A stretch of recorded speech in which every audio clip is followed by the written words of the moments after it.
కాల్పులు అనేది 1, 2 సందర్భాలు గానీ, వాళ్ళ నుంచి తప్పించుకున్న సందర్భాలు చాలా అన్నమాట. ఓ సందర్భంలో ఏముంది, ఓ చిన్న ధనిక రైతు పొలం కాడ నేనున్నా. అంటే మామిడి తోట ఉంటది.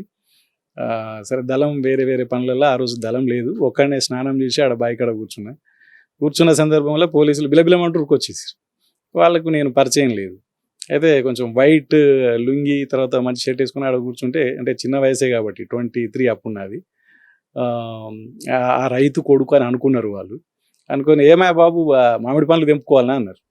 తెంపుకోండి సార్ అన్న. అయితే ఇక్కడ చిన్న రివాల్వర్ ఉండే, ఇట్లా లుంగి సాటుకి ఇట్లా పెట్టుకున్నాను. కొంచెం భయపడి ఉరికినట్టు చేస్తే వాళ్ళకి అర్థమైపోయేది. ఇది కనబడితే ఇది అర్థమైపోయేది. వాళ్ళు పోయి మామిడి పండ్లు తెంపుకుంటారు, మనం పరిగెత్తుకెళ్ళాం. అట్లా చాలా సందర్భాలలో మిస్ అయినా. ఒకసారి బస్సులు ఎక్కితే బస్సులో వాళ్ళు నాతో పాటు వాళ్ళు ఎక్కింది. ఇంకోసారి ఇట్లా చాలా సార్లు జరుగుతాయి. అట్లా ఒక 2 సార్లు అయితే పోలీసులు ఎదురై, తర్వాత నాకు తూటాలు కాలిస్తే ఇక్కడ ఎంట్రుకలకు రాసుకుంటూ పోయింది. అంటే మేము డిఫెన్స్ తీసుకుంటున్నాం కాబట్టి ఎంట్రుకలు రాసుకుంటూ పోయింది. నేను కొంచెం డిఫెన్స్ తీసుకుంటే పడుకోకుండా ఉంటే కొంచెం ఇట్లుంటే ఇక్కడి నుంచి పోయేది అనమాట. అట్లా ప్రమాదాలు చాలా